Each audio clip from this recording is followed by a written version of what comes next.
irmãos? Amém. Louvado seja o nosso Deus. Nós celebramos ao Senhor por estar na sua casa, por podermos compartilhar das canções que já compartilhamos, orar, podermos ouvir a palavra de Deus sendo ministrada por meio das canções também que falam nos nossos corações e, sobretudo, agradecer. Agradecer a essa igreja, a esta família, a esta casa de oração pela homenagem maravilhosa, muito significativa para mim que vocês fizeram. Só tenho a celebrar o Senhor pela vida de vocês, pelo cuidado de vocês.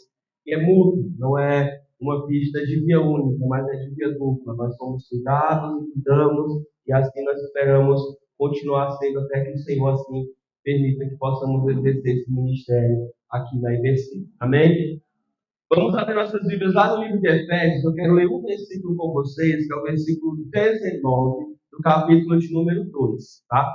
Efésios, capítulo de número 2, versículo de número 19. Muito obrigado.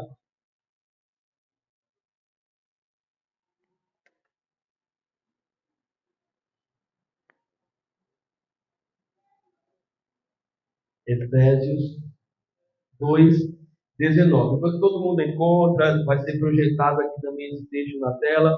Quero relembrar os irmãos que nós, como foi falado aí em um dos vídeos, né, nós estamos finalizando hoje esta série de mensagens cujo título geral é Metáforas. Ah, pastor, mas o que você está falando sobre metáforas através da palavra de Deus? Nós estamos investigando na palavra de Deus aquelas metáforas que a própria Bíblia utiliza para se referir a nós como igreja. E nós já vimos algumas delas. Vou lembrar aqui rapidamente de cabeça algumas. Por exemplo, nós vimos que a palavra de Deus diz que a igreja, o povo do Senhor, é um rebanho. Ou seja, ovelhas que são cuidadas pelo bom pastor. Nós também podemos ver que a palavra de Deus diz que nós somos um corpo. Somos muitos membros, mas esses muitos membros estão juntos, ligados e interligados sob a cabeça da liderança que é Jesus Cristo, que formam um único corpo. Nós também vimos que somos um edifício que é construído sobre a rocha, o alicerce de Jesus Cristo, e que deve crescer para a glorificação do próprio Deus.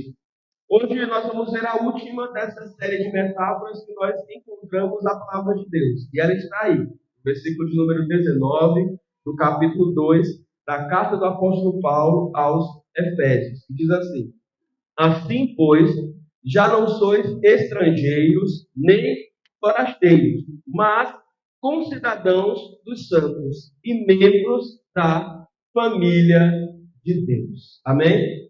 Vamos orar mais uma vez. Senhor Deus e Pai, agradecemos ao Senhor, ó Deus, por estar na Tua presença. Agradecemos ao Senhor porque na Tua presença, ó Deus, podemos Te louvar, honrar ao Teu nome, ó Deus, derramar o nosso espírito no Teu altar, ó Deus, para engrandecer somente a Ti. Agora, Pai, diante da Tua palavra, diante, ó Deus, daquilo que o Senhor, ó Deus, preparou para que pudéssemos ouvir. Queremos, ó Deus, aquietar o nosso coração, aquietar a nossa mente, ó Deus, prestar atenção no que o Deus Santo Espírito tem a ministrar. A minha vida, a vida dos meus irmãos, a vida de cada um de nós. Que o Senhor e só o Senhor possa, ó Deus, continuar falando e ministrando. Que eu seja apenas um instrumento dessa tua ministração. É a nossa oração no nome de Jesus. Amém e amém. A metáfora, portanto, é a última expressão deste versículo que diz que agora somos membros da família de Deus. E sem dúvida, essa é uma metáfora que já se incorporou no dia a dia da Igreja Batista Central. Todos nós entendemos, compreendemos e é comum ver aqui os dirigentes de culto, os irmãos lá da recepção, o ministério de louvor, ou quem quer que seja que faça uso dessa plataforma ou no convívio uns com os outros, falar: seja bem-vindo à família IBC. Seja bem-vindo a esta igreja, seja bem-vindo a este lugar. Porque a igreja de Cristo não é apenas um lugar aonde você vai, mas é um lugar no qual você deve congregar para pertencer à família de Deus. para fazer parte de um povo, para fazer parte de uma comunidade, para envolver-se no serviço, para testar o seu dom e também desenvolver o fruto do Espírito Santo que há de habitar em você. Porque, como toda família, não somos perfeitos, mas somos guiados por um Deus que é, por um Espírito Santo que é, e que trabalha em meio às nossas imperfeições, para que juntos possamos prosseguir rumo ao objetivo dessa família, que é viver para sempre do lado do nosso precioso e maravilhoso Pai, o nosso Deus, de viver com o nosso Senhor Jesus Cristo para todo o sempre. E, portanto, falar de família foi algo que nós decidimos escolher falar dessa noite a partir de algumas perspectivas. E a primeira delas é que a família, ou seja, a igreja que é família, é um lugar de acolhimento. Percebam que o começo do texto, Paulo inicia a sua fala àqueles irmãos, dizendo: olha, vocês já não são mais estrangeiros nem forasteiros. Quantos de vocês já teve a experiência de chegar em um lugar novo? Quantos de vocês já puderam chegar em um lugar onde vocês não tinham nenhum porto seguro? Vocês não tinham um conhecido, vocês não tinham um familiar, vocês não tinham alguém com quem vocês pudessem contar para dizer: olha, naquela cidade, naquele lugar eu conheço o plano de tal e é lá que eu vou pousar, é lá que eu vou aquietar o meu coração, tomar um café, encontrar pelo menos um lugar para tomar banho, dormir e depois seguir viagem. Essa é a perspectiva da sensação de um estrangeiro, de um forasteiro, de alguém que chega num lugar e que não é conhecido naquele lugar. E ninguém tem referências da sua pessoa, nem ninguém lhe oferece nada a ser seguido. É essa a ideia que nós não podemos de forma nenhuma desenvolver jamais na família de Deus. A família de Deus é lugar de acolher as pessoas. Daquela porta para dentro, no sentido de adentrar a esta comunidade de fé, todos são filhos de Deus. Precisam ser assim, precisam ser tratados como tal, para se sentirem bem-vindos e bem-quistos na família de Deus. Sabe, irmãos, esta é uma das maiores ênfases que a gente dá enquanto pastor nessa igreja. A forma de tratar uns aos outros. Sabe, não levar em conta se é CPF ou se é representante de CNPJ, não levar em conta a renda per capita, não levar em conta a cor da pele, não levar em conta a influência que a pessoa tem ou não na cidade, não levar em conta se a pessoa vem para morar ou veio para passear, está passando por um fim de semana ou está de mudança para habitar na nossa cidade, porque a gente já experimentou e vivencia a experiência com pessoas aqui em todas essas etapas. E não podemos fazer essa diferença. Precisamos e devemos acolher a todos de forma igual, como membros, como parte da família de Deus. Dizer para essas pessoas: vocês já não estão mais como estrangeiros. Dizer para essas pessoas: vocês já não precisam ser como forasteiros. Vocês já não precisam mais habitar ou viver com medo, com receio de falar, de viver ou de não ter pessoas com as quais vocês possam contar. Porque estamos aqui, estamos disponíveis para acolher vocês. E essa é uma ênfase que ela acaba sendo tanto quanto pessoal. Pois os irmãos aqui faziam homenagem, eu me lembrava que no final de 2004, era eu, esta pessoa, um adolescente, que vinha literalmente com um caminhão de mudança, sem conhecer ninguém em Balsas, para morar nessa cidade. E graças à igreja que eu encontrei aqui, a família de fé que eu encontrei aqui, o pastor conhecido dos mais antigos aqui, nosso pastor do Nenê, que eu encontrei aqui, foi que eu pude encontrar um lugar de acolhimento, um lugar ao qual eu podia pertencer e poder identificar, para também, posteriormente, me desenvolver. E glória a Deus por isso. E é por isso que nós precisamos viver essa família cristã que, em primeiro lugar, acolhe as pessoas que a ela chegam. E, em segundo lugar, essa família deve demonstrar amor e cuidado. O mesmo Paulo que escreve aos Efésios, no capítulo 2, versículo número 19, ele também escreve no capítulo 3, versículos 17, 18 e 19, o seguinte. Ele diz assim, que Cristo habite no vosso coração, pela fé, a fim de que, estando arraigados e fundados em amor, possais perfeitamente compreender deste amor. Uma família que só acolhe, mas que não ama, ela não vai completar a sua missão.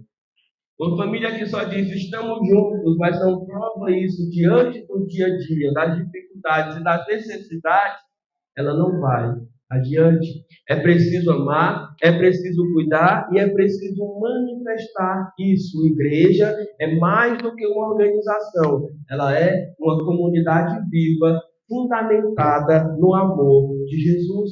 É esse amor de Deus que nos une, é esse amor de Deus que nos capacita, e é esse amor de Deus que faz com que todos possam viver em harmonia uns com os outros. Aonde já se viu, por aí afora, um flamenguista mandando elogio para o palmeirense. Como fez o Mateuzinho ali no vídeo. Então é nesse sentido. E eu estou falando de uma coisa simples, que é uma rivalidade futebolística, mas que pode ser qualquer outro tipo de rivalidade imposta pelas segregações da nossa sociedade atual. Seja política, seja financeira, seja racial, seja de gênero, seja qualquer. Porque lá fora as pessoas querem que nós fiquemos divididos, em lados opostos, e briguemos sem sentido, até que eles possam nos dominar. Mas a palavra de Deus diz que em amor e sob cuidado mútuo, nós somos um só, uma só família, direcionados e cuidados por Deus para viver em harmonia, para viver bem e para desfrutar deste espaço.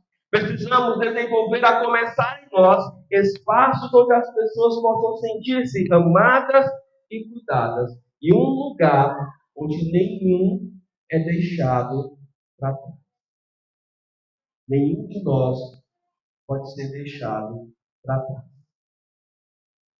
O mal de algumas comunidades é exatamente este. Elas têm se transformado em exércitos que abandonam os seus guerreiros que são feridos ao longo do caminho. E a gente não pode abandonar os que são feridos em meio à guerra contra o pecado, contra o mundo, contra a carne. Pelo contrário, precisamos cuidar, precisamos trazer para a enfermaria, nos aproximar para que eles sintam o amor de Deus por meio do nosso amor para com eles e assim, cuidados, possam continuar caminhando juntamente conosco até o destino da glória de Deus. O mesmo Paulo que escreve aos Efésios, no capítulo 2, e 3, ele vai dizer outra coisa no capítulo 2, versículo número 10. Ele vai dizer assim, porque somos criaturas de Deus, criados em Cristo Jesus para boas obras, as quais Deus preparou de antemão para que andássemos nela. A família de Deus, a igreja, é o lugar de restaurar a imagem de Deus em nós. Todos nós nos lembramos lá no começo de Gênesis, quando Deus vai instituir a criação do ser humano. E no Conselho Santo, Pai, Filho e Espírito Santo diz, façamos do homem a nossa imagem conforme a nossa semelhança. E o pecado que este homem mesmo procura o desvia de Deus e deste propósito divino dele refletir a imagem de Deus que ali estava sobre ele. A igreja é um lugar onde ele pode voltar a refletir a imagem de Cristo. É um lugar onde ele vai ser ensinado, instruído a ter fé no sacrifício de Cristo e essa fé pessoal essa fé individual, e a ter essa sua vida entregue nas mãos desse Salvador, para que então ele possa amar como esse Salvador amou, perdoar como esse Salvador perdoou, e refletir a imagem de Deus, assim como Cristo refletiu enquanto Deus vivendo aqui entre os homens. É o autor de Hebreus que vai dizer que ele era a expressão máxima do ser de Deus. Ou seja, as pessoas que viam Jesus encarnado entre os homens viam o próprio Deus, viam o próprio ser divino, viam a reflexão do caráter de Deus, viam justamente o Senhor manifestando a glória de Deus por meio das suas palavras, por meio de suas ações, ou do seu poder manifestado através de sinais, milagres e de muitas outras coisas que ele realizou. Você é um filho de Deus.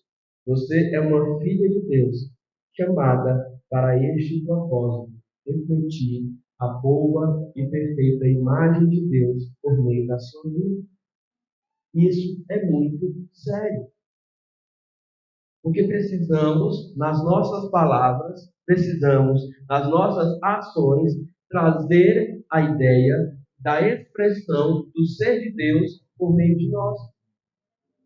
Então, quando falamos, quando pensamos, ou quando agimos, temos que pensar o que Deus está sendo refletido através dessa fala, dessa ação, desse pensamento. É preciso perguntar a si mesmo: a minha vida tem refletido a imagem de Deus? Ou como posso crescer ainda mais em Cristo Jesus para ser um reflexo fiel do seu caráter na minha própria vida? Os outros membros da família de Deus que pertencem ao lugar onde eu pertenço, veem este reflexo em mim? As pessoas lá fora conseguem perceber que eu sou cristão sem que eu tenha a necessidade de apresentar a carteirinha da igreja? Ou apresentar a minha Bíblia e dizer: olha, está aqui, eu sou cristão, pertenço àquela igreja ali. Por quê? Porque eu não compactuo com as coisas que elas fazem, porque eu não ajo como elas agem, não falo como elas falam, ou não vivo como elas vivem. É preciso refletir a imagem de Deus, é preciso pensar que a igreja é este lugar, esta família, onde os filhos são chamados a restaurar a imagem de Deus, que foi um dia quebrada pelo pecado. Família, pense na sua. Naturalmente, você e os seus, da sua família, possuem coisas em comum. Traços genéticos, traços comportamentais, traços de admiração, de gostar das mesmas coisas, e assim por diante. Como filhos legítimos de Deus, pela fé em Jesus Cristo, nós somos chamados a possuir os mesmos traços do nosso Senhor, o Senhor Jesus. A agir como ele agia, amar como ele amava, cuidar como ele cuidava e viver a vida como ele viveu. Precisamos refletir a imagem de Cristo, precisamos voltar, porque foi para isso que Deus nos fez. De antemão, preparou estas boas obras para que por meio delas nós pudéssemos glorificar o seu nome. A expressão desse texto na língua original dele, a língua grega, a língua do Novo Testamento, é muito linda. Existe uma expressão aqui no meio desse versículo que é poiema, que dá uma ideia de um desenho artístico, ou, como a gente pode traduzir para o próprio português, um poema, que é a arte por meio das palavras, que embeleza, que representa emoções e que traz um novo jeito de dizer e de fazer as coisas que alegram o coração daqueles que participam, que leem, que tomam conhecimento daquela arte, daquele poema. A sua vida não pode ser apenas mais uma. A sua vida precisa trazer beleza. E que beleza, pastor? A beleza da vida de Deus para a vida comum. A beleza da vida de Jesus para a vida comum. A beleza do caráter de Deus para o mundo em que o caráter está fora de mim. A beleza da luz divina para o mundo que já na escuridão. A beleza da verdade para o mundo onde a mentira e as fake news estão por aí o tempo inteiro. A beleza do ser de Deus para o mundo que vive sob o controle do diabo, mas que Deus é soberano sobre tudo. Então devemos perguntar e questionar exatamente isso. Temos refletido esta beleza, esta vida de Deus que o Senhor mesmo espera que venhamos a refletir com os seus filhos. A igreja também é lugar de crescimento espiritual, de maturidade. Efésios, capítulo número 4, versículos 15 e 16. Diz assim: Antes, seguindo a verdade em amor, cresçamos em tudo naquele que é a cabeça, o Senhor Jesus Cristo. Nós amamos famílias. Nós amamos as fases que a família traz sobre nós. Nós amamos o período gestacional, o período pós-parto, nem tanto, mas é um período em que, quando passa, nós sentimos saudade. Nós amamos ver as crianças dando os primeiros passos, falando as primeiras palavras, aquelas crianças vestindo no primeiro dia de farda, no primeiro dia de escola, a fardinha do conjunto infantil, indo para a escola, aprendendo a conviver com as professoras, que elas chamam inicialmente de tias, por terem apenas o conhecimento do seu contexto familiar. Nós celebramos quando aquela criança aprende a ler, fazendo uma formatura para isso. Nós celebramos quando aquela criança já entra no ensino fundamental, menor, posteriormente maior, e ao final celebramos com mais uma formatura, e assim é no ensino médio, e assim é quando essa criança, já que não é mais criança, é um jovem adulto, consegue identificar dentre as muitas possibilidades de glorificar a Deus com suas habilidades, aquilo que ele escolheu para ser a sua profissão e buscar especializar-se nisso. E aí esse jovem, esse adulto vai para a faculdade, passa lá 4 anos, 5 anos, dependendo do curso, continua estudando, ainda que termine a sua graduação. Nós vemos essas fases passando e escorrendo como o tempo, muito rápido. Mas é incrível como nós amamos também, dentro da família de Deus, não buscar isso nas nossas vidas. É incrível como nós amamos, dentro da família de Deus, permanecermos onde estamos. Amamos a comodidade de sermos, muitas vezes, imaturos. Amamos a comodidade de sermos, muitas vezes, pessoas que não têm tanta responsabilidade assim. O papel é ir para a igreja no domingo à noite. Pego minha Bíblia ali, depois do jogo de futebol das 4, tomo banho 6h30, quando muito, quando não é 15 para as 7.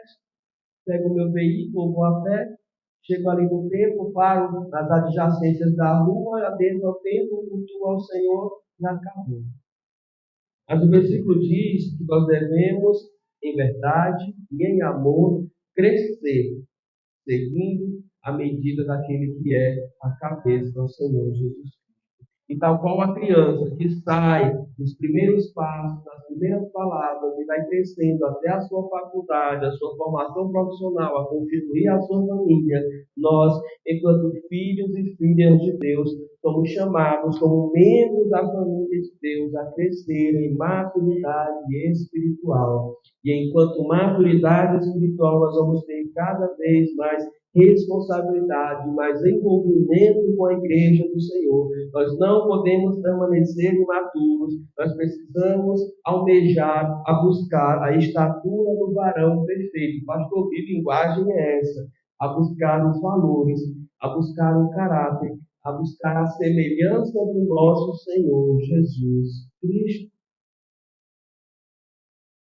É com pensamento crítico, é estudando a palavra de Deus, é assumindo responsabilidades na comunidade da família de Deus, é servindo aos irmãos, é ajudando aqueles que sabem menos do que eu, é orando com os que não sabem orar, lendo a Bíblia com os que não sabem ler, ajudando a compreender com aqueles que leem, mas não entendem, é ministrando a uma turma de crianças, é talvez dando aula aos jovens, é ensinando os embaixadores ou as mensageiras, é cuidando de um grupo de homens ou de mulheres, é recebendo pessoas na minha casa para que eu possa ler a Bíblia com elas e explicar a Bíblia para elas, é fazendo algo que me faça também desenvolver o dom que há em mim, o dom que o Senhor Jesus Cristo colocou no meu coração, para que eu possa crescer e para que eu possa amadurecer.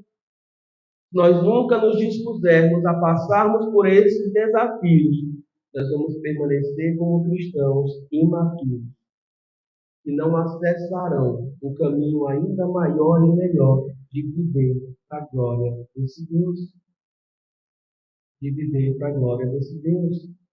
Precisamos aceitar desafios, precisamos, como família de fé, termos responsabilidade e irmos dia após dia, sendo transformados por esse próprio Deus, a imagem do seu Filho, Jesus Cristo, conforme servimos, conforme amamos, mas participando ativamente da família de Deus, da Igreja do Senhor, e se empenhando a cumprir os ensinamentos de Cristo. Tudo começa com o quê? Tudo começa com a sua conversão. A total entrega da sua vida por meio da fé em Jesus Cristo e no sacrifício dele.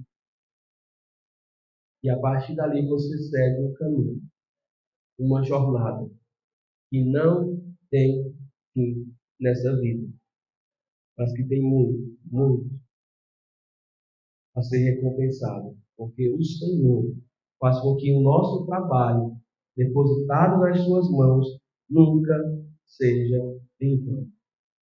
É isso que o apóstolo Paulo também diz. Só que ele diz isso não aos Efésios, ele diz isso aos Coríntios. Diz: vamos permanecer trabalhando, porque no Senhor o nosso trabalho não é em vão.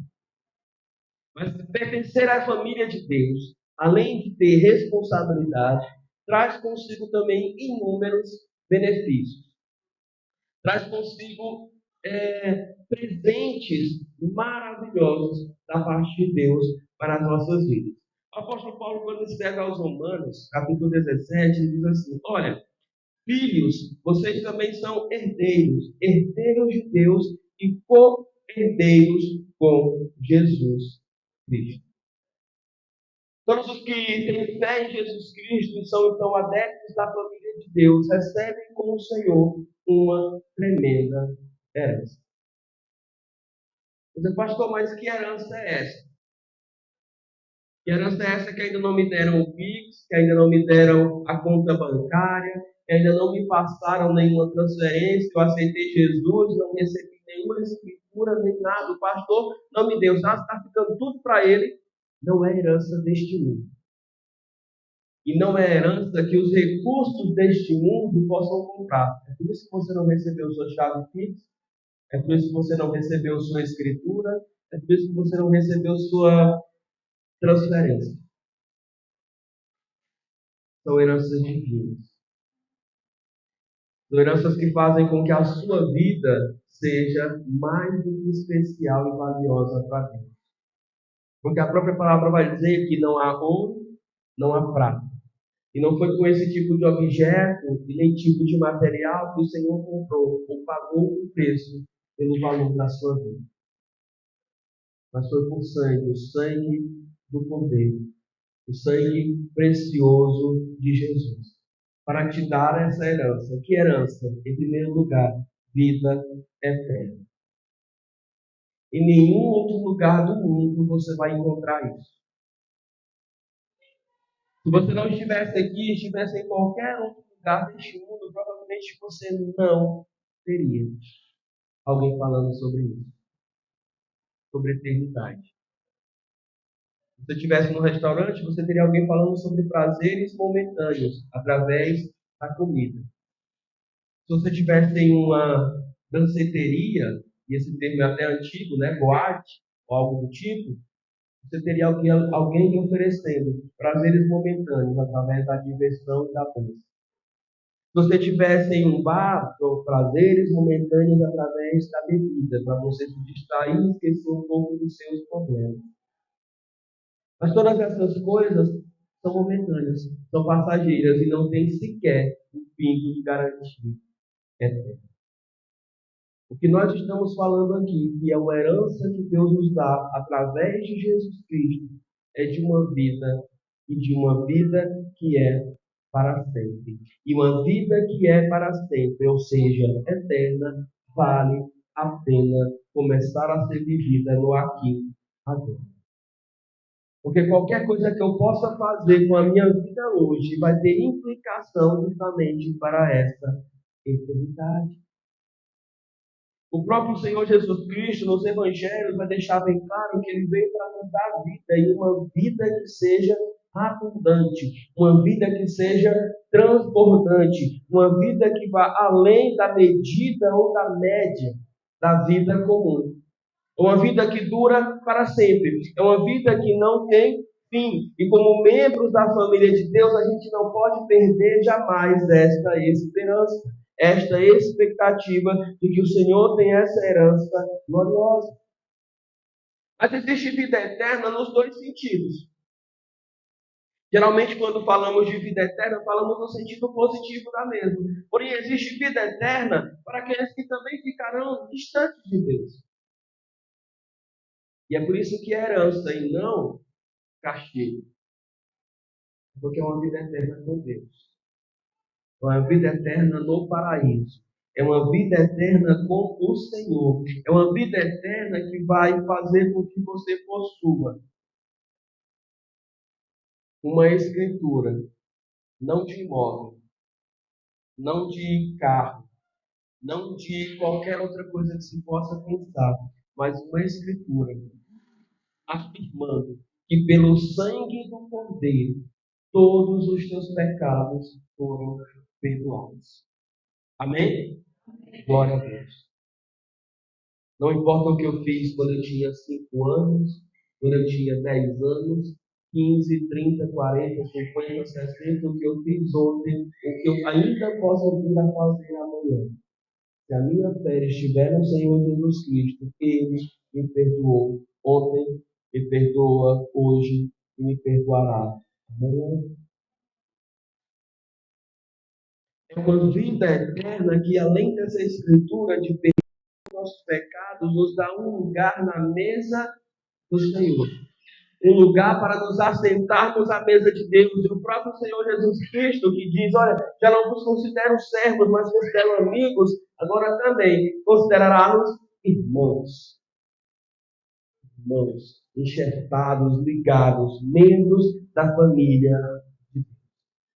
Aqueles que eram estrangeiros, aqueles que eram forasteiros, aqueles que viviam a sua própria vontade, aqueles que, assim como Adão e Eva, o primeiro casal, foram expulsos do jardim para não habitar na presença de Deus, agora são pelo próprio Deus, através de Jesus, convidados a voltar à presença do Pai e a viver para sempre neste lugar de esperança, de alegria, onde não há falta de absolutamente nada que seja bom para as nossas vidas. É isso que nos aguarda. O fim de todas as nossas necessidades. O fim de toda a nossa ansiedade. O fim de toda a nossa depressão. O fim de toda a nossa dificuldade. O fim de todo o nosso vício. O fim de todo o nosso pecado. O fim de toda a nossa terrível vida vivida aqui neste mundo. Porque neste lugar para onde o Senhor nos levará como herança, para experimentar e vivenciar a vida eterna, nada disso tem vez e tem lugar. Este lugar é perfeito e somente aqueles que forem aperfeiçoados por Jesus é que hão de herdar para si este lugar, com esperança e com salvação. Em meio às dificuldades e desafios dessa vida, nós temos diante de nós, portanto, este lugar que é certo, essa esperança que vale a pena esperar e precisamos nos perguntar, será que vivemos segundo isso? Será que, como filhos de Deus, temos sido levados a pensar nessa maneira de vivenciar? A igreja, enquanto metáfora, é a família de Deus. E como família, essa igreja possui uma casa, e essa casa é o lar de Deus. E esse lar de Deus, onde Deus habita e espera que seus filhos também habitem, está com as portas abertas, para que você também possa fazer parte da família e do lar de Deus. Essa igreja que acolhe, essa igreja que recebe, que dá sentido e propósito, que dá esperança e salvação em Cristo Jesus, está aqui para acolher, receber, dizer: seja bem-vindo, seja bem-vinda à família de Deus. Pergunte-se a si mesmo: será que eu já sou membro dessa família? Será que eu já pertenço à família de Deus? E o que é que eu posso fazer para pertencer a esta família? O próprio Senhor nos diz. Abra sua Bíblia no Evangelho de João, capítulo 1, para a gente caminhar para o final. João, capítulo 1, versículo de número 12.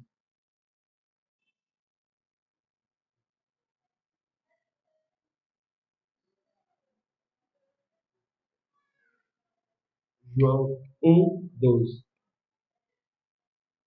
Diz assim: contudo, aos que o receberam, esse o receberam está se referindo a receber a Cristo, receberam a Cristo. Aos que creram no seu nome, que nome? O nome de Cristo. Deu-lhes o direito de se tornarem o quê? Filhos de Deus. E ainda paira sobre o seu coração a dúvida de pertencer à família de Deus, de pertencer ao lar de Deus, essa é a resposta. Esse é o teste ao qual você precisa submeter a sua vida. Eu já criei no nome de Jesus Cristo. Eu já recebi a esse Jesus como Senhor e Salvador da minha vida. Eu já fiz isso publicamente, pois ele, Jesus, nos evangelhos também vai dizer que aqueles que o confessam, ele também confessará diante do Pai. Ou seja, aqueles que aceitam Jesus serão por Jesus aceitos, salvos, redimidos. E na hora em que nós percebermos diante do julgamento a condenação por conta das nossas próprias obras, esse Jesus levantará a mão e dizer: ele está perdoado, porque um dia ele confessou a mim como seu Senhor, como seu Salvador. Já não é mais apenas uma criatura, é um filho de Deus, uma filha de Deus, membro da família. Feche seus olhos, eu quero orar com vocês, por vocês, e em seguida eu quero fazer um convite para você que ainda não entregou sua vida para Jesus. Senhor nosso Deus e Pai, Deus, muito obrigado porque o Senhor usa, ó Deus, de comparações maravilhosas e preciosas na tua palavra para se referir, ó Deus, a cada um de nós, ao teu povo, à tua igreja, à tua família, aqueles que manifestam fé em ti, Jesus. Muito obrigado porque, ó Deus, através dessa mensagem, reflexão, ó Deus, podemos ver que o Senhor, ó Deus, nos ama a tal ponto de considerarmos, ó Deus, família tua. Identificar-te, ó Deus, como sendo o nosso Pai e como, ó Deus, nós sendo, consequentemente, os teus filhos. Muito obrigado, ó Deus, pelo sacrifício de Jesus Cristo que faz com que isso seja possível. Sabemos o quão distante estamos de Ti, o quão perfeito o Senhor é e o quão imperfeito nós somos. Sobretudo sabemos, ó Deus, o quão maravilhoso e perfeito é o sacrifício de Jesus que nos leva até o Senhor, que nos faz, ó Deus, voltar para o Teu lugar sagrado, que nos faz, ó Deus, voltar para a Tua presença maravilhosa, que nos faz, ó Deus, assentarmos à mesa e termos comunhão contigo uns com os outros. Muito obrigado, Jesus, por tudo isso. E para aqueles, ó Deus, que ainda não têm essa certeza no seu coração, ó Deus, o Senhor, dê, ó Deus, nessa hora, a coragem necessária para decidir-se por Cristo, para, ó Deus, aceitarem o Senhor como Salvador das suas vidas, publicamente, e assim serem por este Senhor aceitos da família de Deus. Que o Senhor abençoe cada um de nós.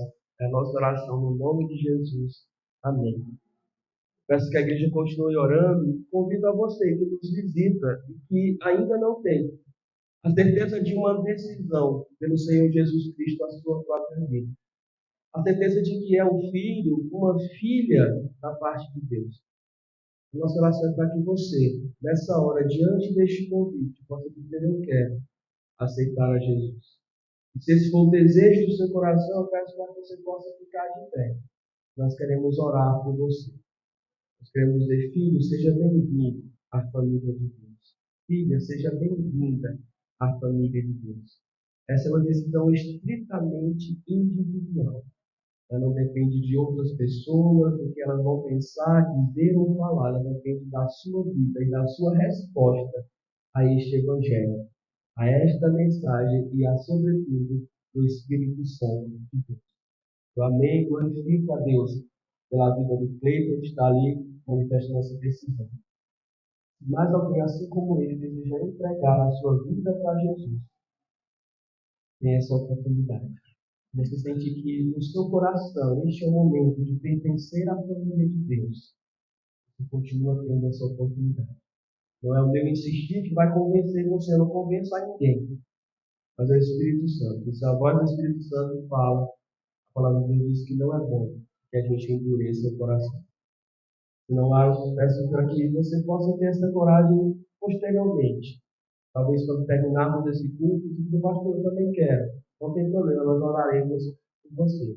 Mas agora eu vou pedir ao Júnior, possa ir até o Cleiton ali, trazê-lo aqui à frente, para que a gente possa orar por ele. O Cleiton, irmãos, eu sei o nome dele, porque na quarta-feira nós estávamos aqui em culto de oração, e nós estávamos orando ao Senhor, e ele veio visitar essa igreja pela primeira vez.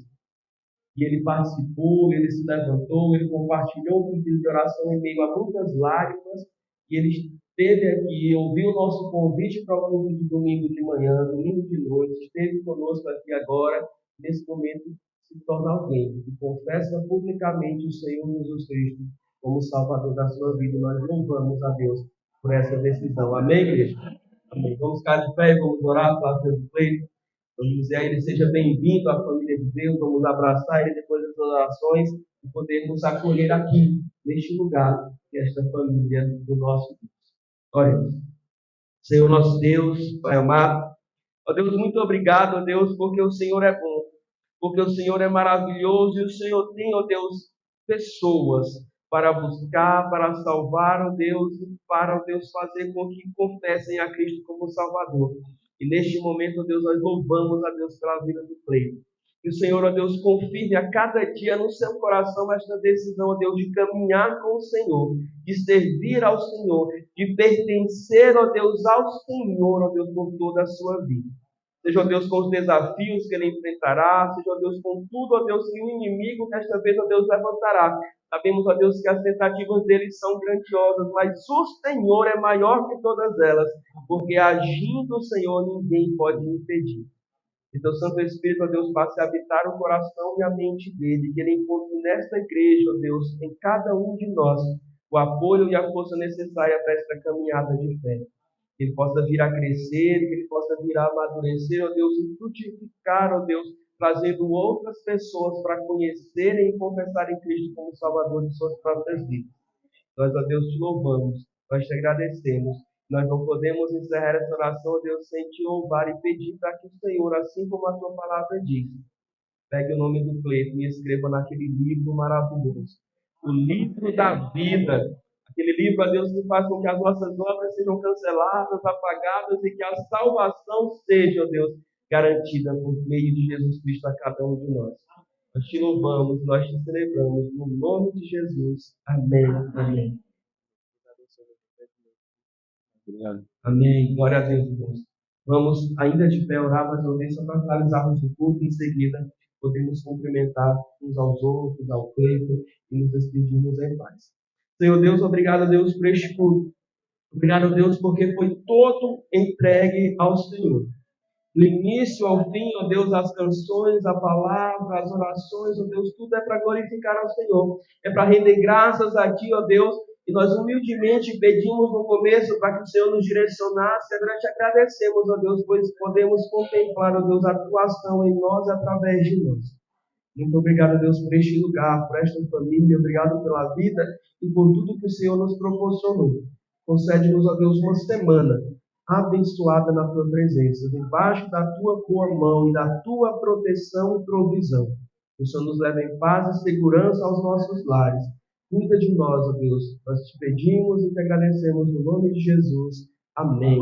Amém. O amor de Deus e a graça maravilhosa do nosso Senhor Jesus Cristo, a comunhão e a consolação e a no Santo Espírito Santo de Deus sejam com todos vocês, por onde quer que forem e para sempre. Amém e amém. Vamos aceitar, vamos orar silenciosamente, depois nos despedimos em paz e tranquilidade.